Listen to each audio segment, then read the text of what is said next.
What up, what up, what up? Welcome back to the Two Goat Show. We're your hosts, Mariah and Steph. Steph, happy Two Goat Thursday. How you doing? Good to see you. Happy Two Go Thursday. It's a good day to be a Niner fan, as it usually is. Except today, the training camp tickets came out, and it was a shit show. Absolute shit show. I didn't get any. No, none. Well, I saw. had gotten two already from like someone who's a season ticket holder. So theirs came out Monday. So I got 2 days. But like I was hoping I'd get a couple myself, I got none today. It was ridiculous. Part of it was because Ticketmaster sucks, and actually, that's probably most of it. I had to guess.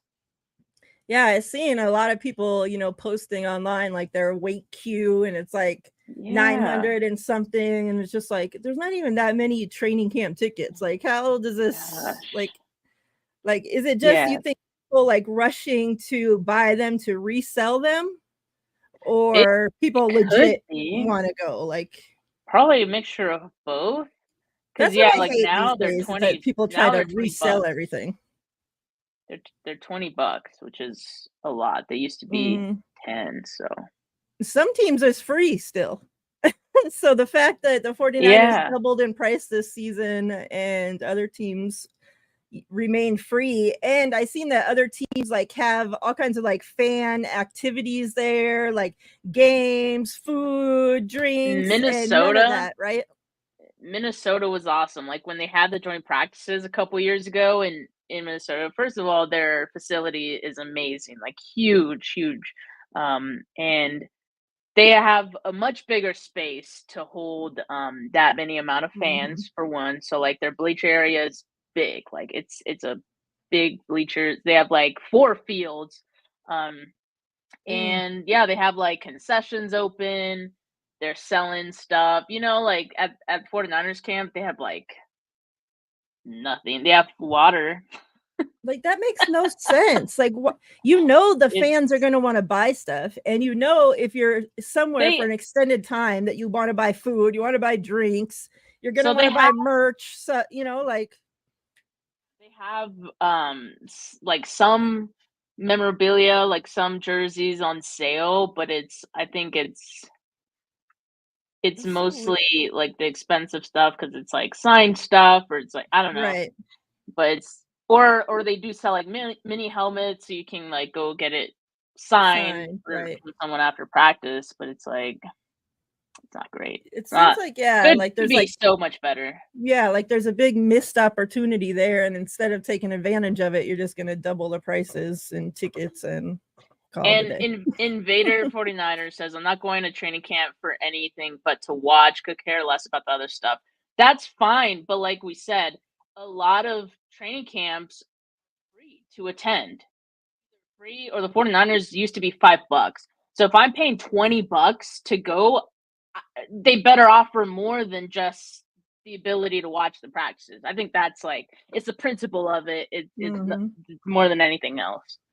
And really just a missed opportunity on the 49ers side that they could be making so much more money by selling all this other stuff there, and like at least have some fan experience, like for kids and stuff too, like that's great. Yeah, we're there to watch the practice, but sometimes it's like a family event, like you're taking your whole family with you, like so chat, what's up? Hope everybody's doing great. Don and Throwback, always first in the door. Appreciate you guys. Invader, what's up? Jimmy, appreciate you coming through. Hope everybody is great. Steph, as you see, what color the banner is here? It's black, and I'm wearing a black shirt. Like, how did you know? And you're wearing a black shirt too, so like you're also 3 weeks in a row. I got it right. That's kind of creepy. I should have thought about it too this morning. I should have been like thinking, I wonder what banner color Mariah's gonna choose. Let me try to psych her out. I mean, I still couldn't. Hey, Miss Deb, good to see you. Hope you're doing well. Hope you're staying cool and hydrated.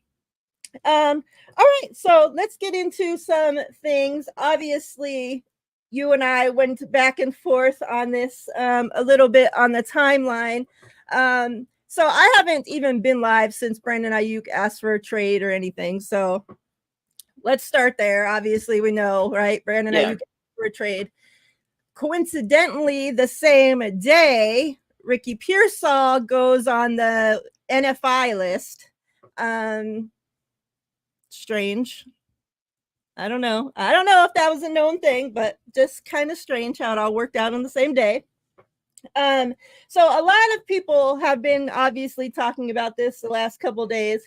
Real quick, I'm going to get into Diamador Lenore on the Rich Eisen show, but like I felt so bad for him that he's going to do a broadcast on the Rich Eisen show, and as he's backstage waiting for them to bring him up and get the stuff all set, the news breaks of Aiyuk asking for a trade. So like he kind of had to just like show his raw emotions right there. And you could tell he was upset about it. Like I felt so bad for him to have to be dealing it. And then you're the first one getting asked questions about it and all that. Right. We'll talk a little bit about him in a little bit. But after the news comes out that Aiyuk asked for a trade, obviously all these different rumors and scenarios and trade packages and all this comes up. So one of the rumors obviously going around is Brandon Aiyuk to Las Vegas in exchange for wide receiver Davante Adams. Now, you and some other faithful are all on board with trading Brandon Aiyuk for Davante Adams. Give me your thoughts on this. Is this just like you're thinking, okay, this will help us? Because if we're going to trade Brandon Aiyuk, it needs to be something that's going to make this team better, right? So are you thinking that this is going to make this team better this season and that's it? This is going to make the 49ers better this season and into the future? Like, where is your thinking when it comes on taking on an older wide receiver who is more expensive? Like the final year of his contract's like making $44 million or something ridiculous. So just kind of give me where your head at and, your thoughts on the Davante Adams situation. Yeah, I think to this point, I've turned down the thought of the 49ers trading Brandon Aiyuk, after the draft happened, just because for that reason that there's virtually nothing that the 49ers could get in return for Brandon Aiyuk at this point that would make them better in 2024. But now when I saw, Pretty Ricky post about this rumor, and he made it clear it was a rumor. It's not like anything he's reporting. This one did pique my interest. It did wake me up because I do think Davante Adams is better than Brandon Aiyuk at this point, and I do think Davante Adams makes the 49ers a better team in 2024. Now, Davante Adams has a few years left on his deal. You do point out, after 2024. So in 2024, his base salary is 16.8, almost 16.9 million. So that's not too bad. But the whole base salary this year is guaranteed. But after 2024, no guarantees are left on his contract. So after that, it does jump up to 35.6 million in 2025. In 2026, 36.6 million. So yeah, that's in addition to the the bonuses. So yeah, it would actually be 44.1 in the final 2 years of his deal. The way that I look at it though is this should be an all-in season for the 49ers. I care less about the 49ers sustaining a level of success that keeps them in the playoffs for however long. Like they could go to the playoffs for the next 5 years, and a lot of people would probably be like, sure, yeah, like that's great. I want a Super Bowl. I could give a fuck if they're good in the next 5 years if they win a Super Bowl in 2024. So that's what I care about. All right. So if they go all in 2024, and I think if you go all in, Davante Adams, if he's available, or if the Raiders are willing to trade him and swap for Brandon Aiyuk, if I'm the Niners, I'm like, yeah, yeah, we'll figure out the rest after this season, but hopefully after having won a Super Bowl, because I do think, Adams is hungry for a Super Bowl too. Not to say that Brandon Aiyuk is not, but I just think there's a different sense of urgency that can, and in addition to him being a better wide receiver right now, that can help the 49ers get to that ultimate goal. So that's the way I see it. I understand some people's concerns. And it's not like I'm against it, but I'm just like, for people who scoff at the idea of Davante Adams, it's crazy to me because he's better than Brandon Aiyuk is. He can be better than Brandon Aiyuk, but what do you mean he can't? What do you mean he can? I'm saying, yeah, I'll agree with you there. But is the difference between the production that we got from Brandon Aiyuk this past season to who knows what production we'd get from Davante Adams? Is that going to be a big enough difference between the two to get us over the hump and be able to beat the Chiefs? Because that wasn't the problem in the Super Bowl, I don't think. So, like, we're not fixing the most needed areas of concern to get us a Super Bowl win. And we're going out and getting a more expensive wide receiver when that wasn't the issue. Well, like, that doesn't help the O-line. Aiyuk's the best blocker on the team. What is going to help the O-line, though, when it comes to wide receivers? So does Davante Adams block like Brandon Aiyuk does? I mean, that I don't really know, but that's something that can be taught. Like, blocking can be taught. Steph, any wide receiver, 30-something years old. If he hasn't blocked this far up in his career, he's not going to all of a sudden start blocking when he's 30-something years old, about to retire. Like, come on. He's like a bad blocker. Do you guys know that he's a bad blocker? Like, is that the case? I didn't say he was. I'm just asking. I asked you, is he the blocker like Brandon Aiyuk is? I know he's not a bad blocker. I don't know if he's like on the tier of 49er wide receiver blockers, but I just think like when you join the 49ers, like, you become a better blocker. Like, that's just inherently something that happens. So I think Adams would be a good enough blocker if that's like people's worry. And what do you think would be on the Raiders? Because Davante Adams was very vocal when it came to the Raiders hiring this head coach and told them either you hire him or I'm gone. The Raiders hire him, and now all of a sudden they're going to say, okay, we're going to trade you away for Brandon Aiyuk. Like, what's in it for the Raiders to even want? Like, if you're trying to sell that Davante Adams is so much better than Brandon Aiyuk and this is such a great thing, like, why would the Raiders want to do that then? I don't know. That's one thing I couldn't tell you, because I was actually surprised a little by this rumor to begin with. But the rumor, like, doesn't necessarily, like, it's probably not coming from the Raiders if it's a rumor, right? Like, because if it were coming from the Raiders, it'd be a report, So, yeah, I think it's just people kind of putting two and two together, possibly that Davante Adams clearly wasn't happy, in Las Vegas. And so seeing that him and Brandon Aiyuk are, similar enough in value that, maybe they could do a swap of some kind. Like, I just think it's people putting two and two together. But yeah, I mean, I don't think the Raiders would actually do it, Let's look at, what do you think? Because another, rumor or whatever thing that's going around is trading Aiyuk to the Commanders, which obviously we know the Commanders connection, GM, quarterback, yada, yada, right?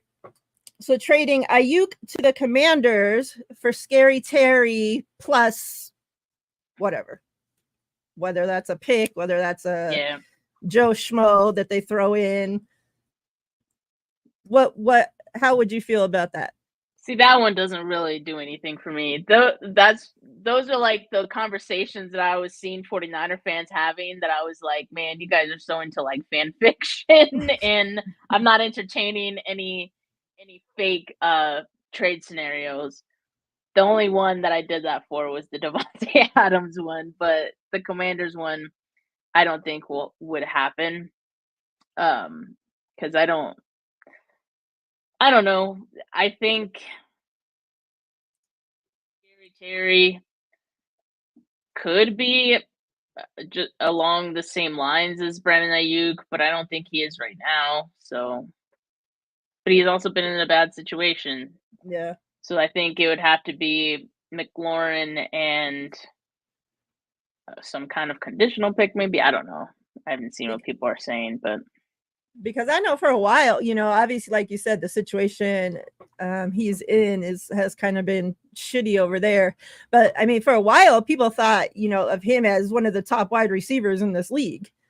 And right. I don't know. We'll get into it in a second, but ultimately, I don't think anything is going to happen. That's what I was going to say. But yeah. Let's get it to Gammon's super chat real quick. Appreciate you. He says, who is Sabrina Carpenter? And does your wife know, Steph?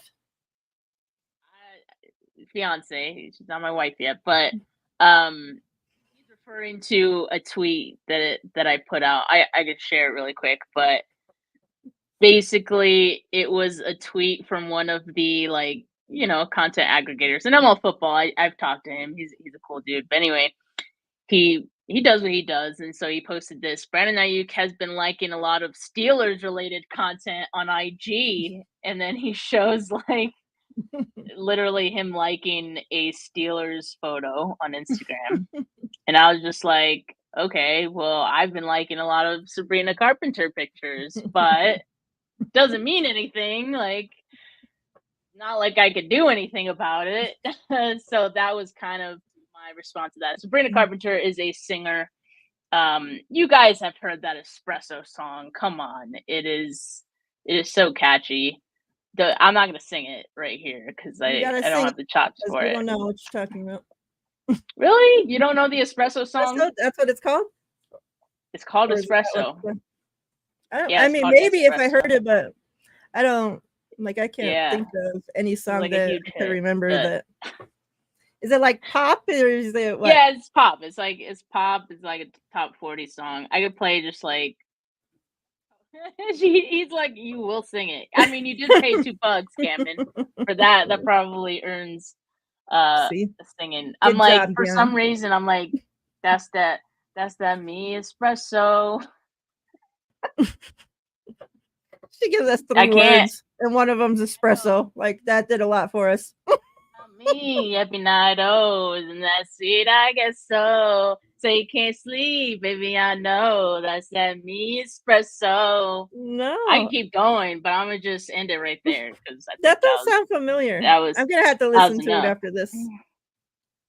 And that name, Sabrina Carpenter, doesn't even sound familiar, so. Yeah. She's kind of new, but, well. It could have been... Speaking of unknown singers to me, and this is off football and real quick onto baseball, but did you hear that clip going around of the girl singing the national anthem or whatever at baseball? Yes, I did. That's bringing up Sabrina Carpenter, because when I first heard her name, I went to Google. I'm like, who is this girl? I'm like looking her up. So that's going to be me and Sabrina Carpenter after this. And she better sound better than that. Okay. Oh, I think I would have sounded better than that. I did right now on the spot. Remember the one with Fergie? It was like yes, and I think this was worse. Honestly. The Warriors. That was like the worst one at the time. Like, everybody compared every single one to that one because it was so bad. And now this one takes. Yeah, I think this cake. It did take the cake, I think. Yeah, and then bad. I hate to be making fun of it, because then she comes out the next day and says that she was all drunk and she's checking herself into rehab. That, though? I don't know. Like, why would you? like was talking to Dawn, and I'm like, she had to have been high and drunk, or her vocal cord just fell out, because I've never heard, like, I've listened to many drunk people do karaoke that can't even sing to begin with, and they don't sound that bad. Like, you're already a professional singer, and all of a sudden it turns to that because you drink, like. Yeah. Oh, wait, Corey, to clarify, the national anthem girl is not Sabrina Carpenter. Just so you know, two different people, okay? Two different people, but that we were talking about the national anthem girl right now. Oh man, yeah, that was crazy. And now, like, it said like a lot of people kept saying, like, who is she, you know, and it said like she was like up for award, like Grammy, not whatever their awards are, nominated, whatever. But I'm like, shit, everybody knows you now, and for the wrong reason. So I don't know. Pretty crazy. That's unfortunate. That is unfortunate. All right. Let me talk to you about some little cryptic messages that got put out. Our guy, Juwan Jennings, I think it was like the day of or the day after, right, that Brandon asked for the trade. Juwan Jennings puts out, what social media is this? I think it was on Instagram. It was like his Instagram story. Yeah, so he puts out an Instagram story, and it says, you got to be a different type of person to act like you're doing everything by yourself, knowing dang well you're not. So, of course, Brandon just asked for a trade. Then that goes up. Okay, everybody runs with it, like, JJ's talking about Brandon and yada, yada, yada, all this going on. So then, like a day later, maybe, he puts out another story that says, never would I diss my brother, Brandon Aiyuk, broski a made man. Do you think Juwan Jennings was talking about Brandon Aiyuk? No, and I hate that people always like assume stuff like that. Like, I feel bad for them, because like this happens to Debo too all the time. Yep. Like, where he can't say anything without people thinking it's about the 49ers. Everything's football related. Always. I don't understand. Like, you can't say anything.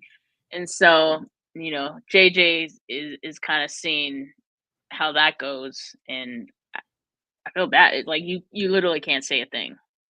And it was like, I didn't even see like his original story, because like I'm only on there, like I'm barely trying to figure out how to use that Instagram. So I didn't even see that. Like, I just see everybody posting it on Twitter and going crazy about it. And it's just like, I'm sitting there thinking, like, they're close, you know, like I couldn't imagine. Right. Like, we always hear about guys talking about like, oh, well, when they're working on their contract, like, we stay out of it, you know, like, right, we'll see you when you get back on the field, or we'll say peace out as we see you get traded out the locker room, right? Like, what? That's nothing to talk on. Like, they talk about that so much. Like, you're not going to count another man's pockets, right? And yet, as soon as he puts out something, and I understand like the timing and the way it sounded, and but it's like these guys do more than just play for the 49ers, right? Like, they have a whole life. He could have been playing video games like Call of Duty, and his, you know, teammate acting like he got all the kills, you know, like, yeah, like, who knows, right? But, you know, I see this with even, you know, the Aces players, like any sports person, I swear, like anytime they post anything, it's like the fans run crazy with it.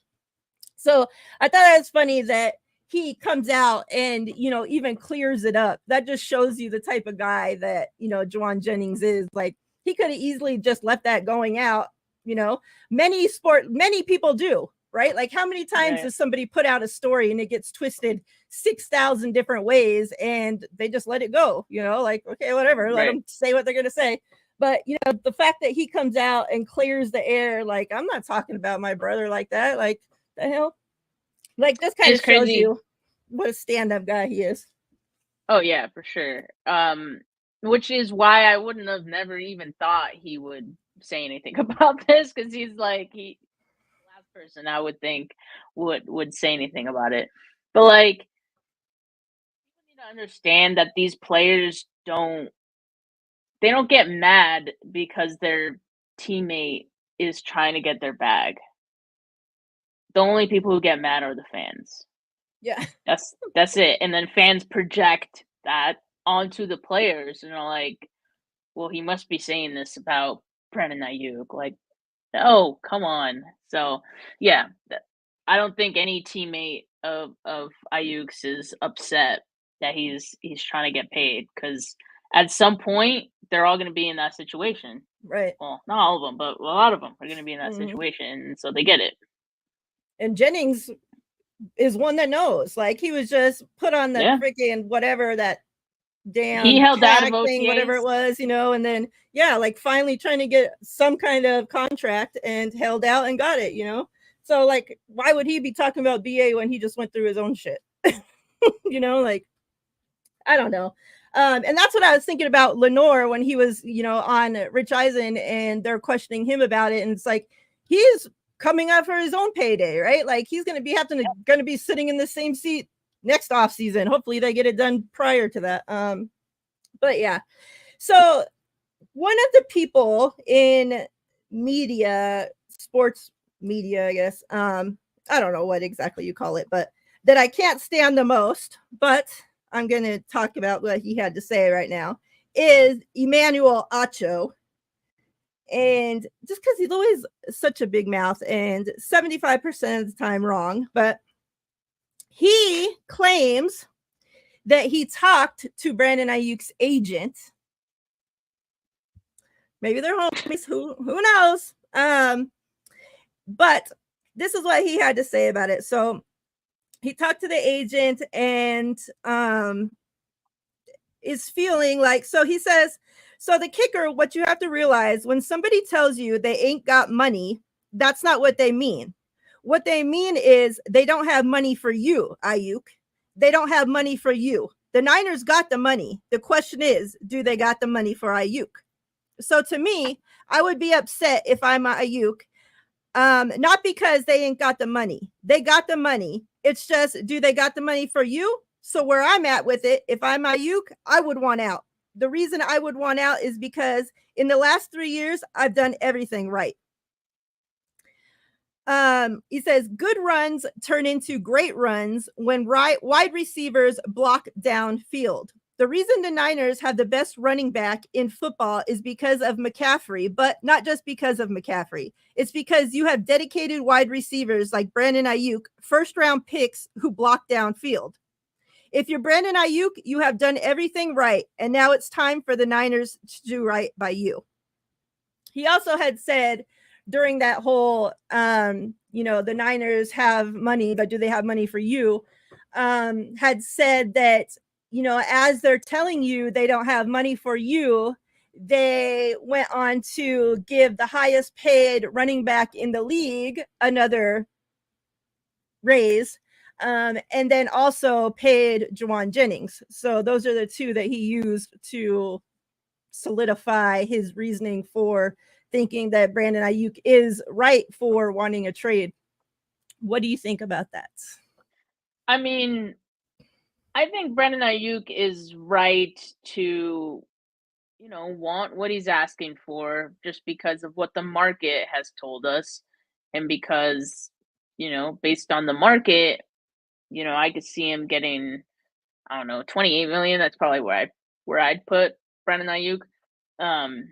And so if the 49ers are offering less, I think he's right to ask for a trade if he's not seeing any movement, right? Like he's good there. I at the same time, like, I think the 49ers are right in, doing having it wait this long. For one, let me take that back. I actually think they should have gotten it done earlier in the offseason, but after all of the extensions happened this offseason and the market, like there was a market, now it's fine for the 49ers to wait, to just kind of see if they can have Brandon Aiyuk take less. Although it seemed early in the offseason he would have been fine with taking less. So that was their bad. But yeah, I mean, the thing is, he's right that the 49ers have to make tough decisions about who they keep at this point because they can't keep everyone. Keeping CMC and keeping CMC happy with his raise is a no-brainer. In my opinion, he's the best running back in the entire league. Juwan Jennings, that one I like, that could have gone either way. But Juwan Jennings is kind of a bargain, if you look at it that way, based on what he does for the team, what the team feels he does for them. And obviously, like, he's a wide receiver three. His market's not crazy. Yeah. His market's not crazy. So it's a pretty affordable deal. So I understand Brandon looking at all that and being like, well, they got paid. Why can't I? I see it from that standpoint. But I also see it from the Niners standpoint where it's like, yes, but we don't see that same value in you at this price that you value yourself at. And so that's it. Like, and now it's just a matter of who's gonna blink first. And hey, if I had a bet, I'd say Brandon Aiyuk blinks first because there's a lot more going up against him in this case than the 49ers.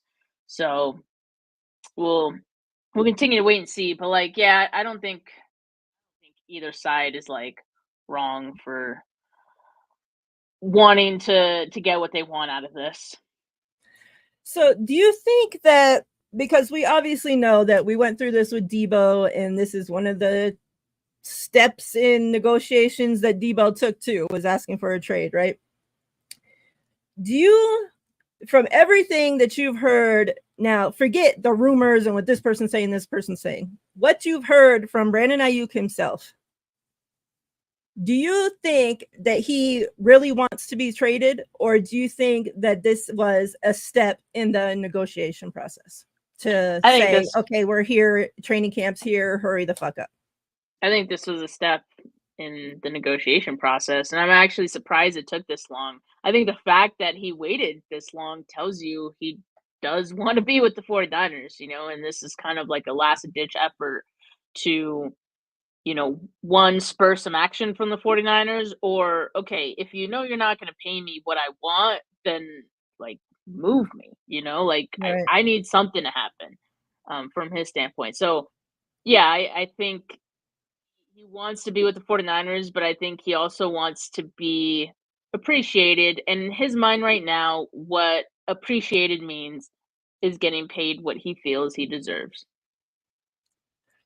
And the thing like that still like makes me keep going back to and like getting so pissed off about the situation is because, and like I listened to so many clips before this show, and a couple from Schefter and from, people like that, and all of them are saying, well, the market changed, so Brandon Aiyuk is expecting to be changed where the market changed. It's like you could have had him for the number that you're wanting to have him for if you would have signed him back then. Like, instead of waiting like you always freaking do, and the market goes up, the market goes up, the market goes up. That's what, like, I swear, it was last week, right, that I asked you, like, what is the benefit of the 49ers waiting? Like, another week goes by and I still do not see, like, why do they wait? What possibly could be the benefit of them waiting so long to pay their people? Because year after year after year after year, it seems like this is the situation they're constantly in. Like, why do you want your players pissed off? It's literally the question like we've asked so many times. And I mean, I think there's enough evidence to suggest that the 49ers like to do it this way. They like to wait till the very end. I don't know what that reason is, but yeah, it has to be a choice at this point on their part. Oh, that's so frustrating. Okay, let's talk a little bit about some other players on the 49ers. 4 of the 49ers undrafted rookies got selected in the UFL draft, which is pretty cool because like I didn't know like what that meant when I first saw that, right? So like I went and I'm looking, and so basically, you know, if these players don't make it onto the 49ers 53 or even, you know, the practice squad, whatever, if they choose to want to take that route, whatever, or somebody else's, you know, 53, then since they already got drafted in the UFL draft, they have that then to fall back on. If they do, you know, make the 49ers 53, well, then obviously they'd rather play in the NFL, right? But I thought that was pretty cool because, you know, at least they have like a fall, like so many times, like we see guys, when they don't make a team, what do they have? Like, what do you have after that? Right. Like, and so like these guys already have like already a backup plan set up. And if they don't make the team, they can go into this other league and get better, get playing time, get reps, and maybe eventually make it back to the NFL, right? So 49ers, so these are the players. Running back Cody Schrader was actually drafted in the 2nd round. And I've heard already good things about this running back. So very interested to see how highly he was drafted. Then we got center Brayson Mays was drafted in the 9th round. How many rounds do they even have?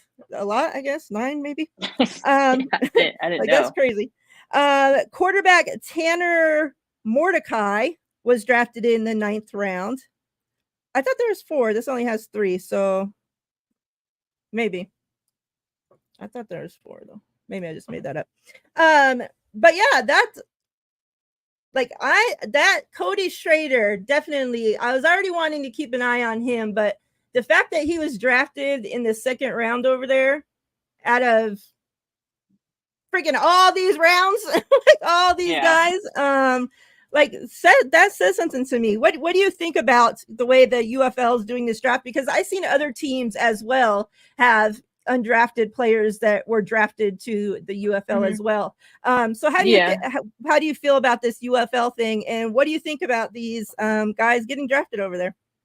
Yeah, I think this was a thing last year too, but maybe none of the 49ers guys ended up getting drafted. I don't know, but yeah, it is something they've done, and it's nice for the players, like you said, because, you know, they do have that fallback option should anything happen, should they not make the 53 or the practice squad or anything like that. I think like if you make the practice squad, obviously you want to stick with that. And also I want to say that UFL, they play when the commitments start for the UFL, but I would assume that you would defer those commitments until the NFL season is over.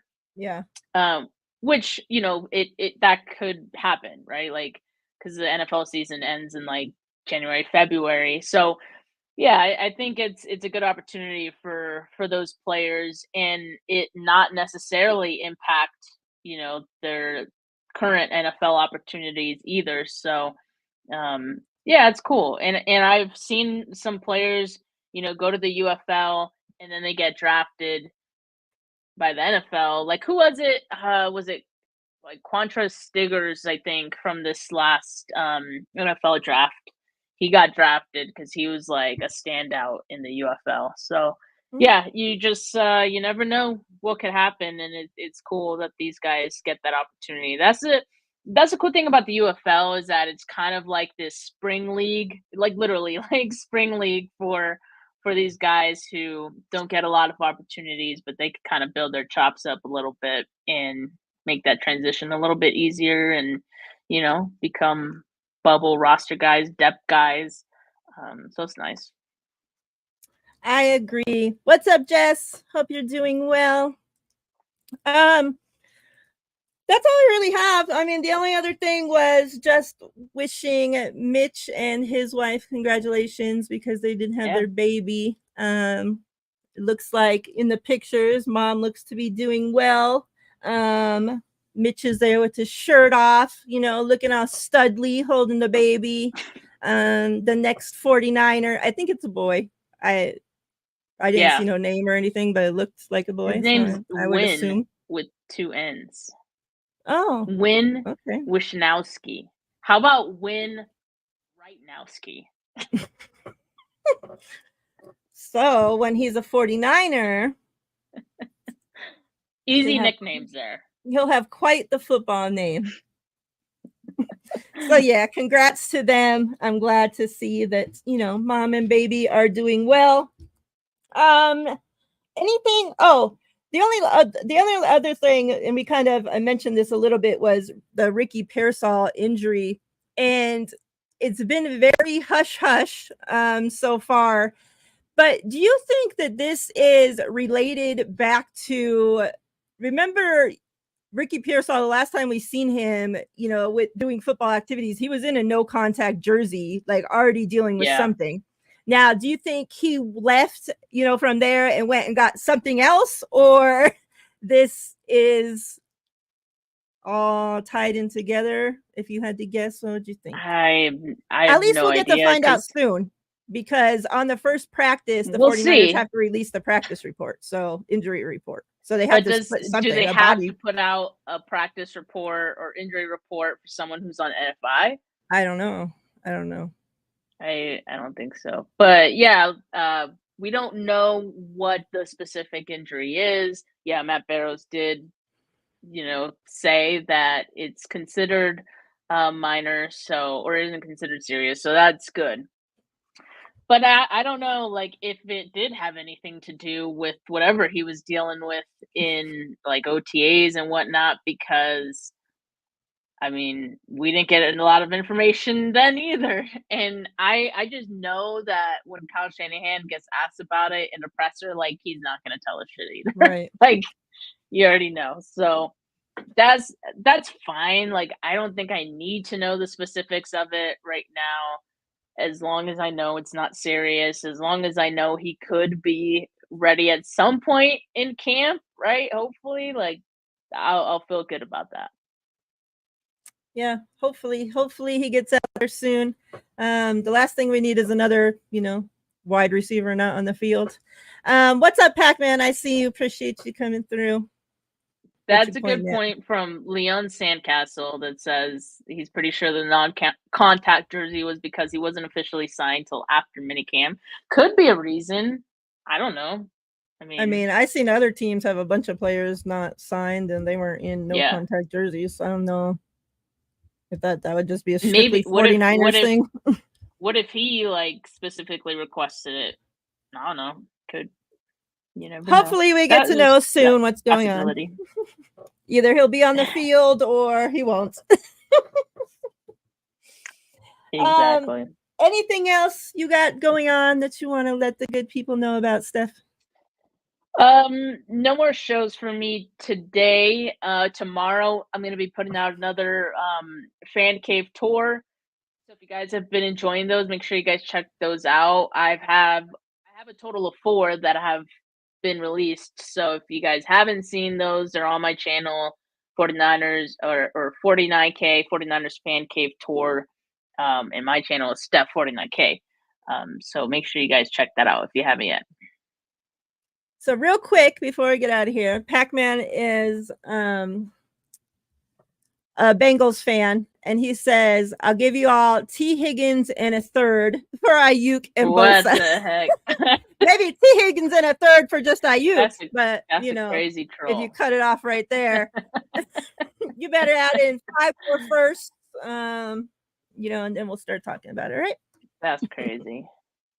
And yeah, I'm done for the week as well. I'll be back Monday with Ty for our WNBA show. So make sure if you're watching the WNBA or want to get into the WNBA that you guys come through on Faithfully in Vegas. Usually we're live Mondays at 6 Pacific time. So yeah, come through.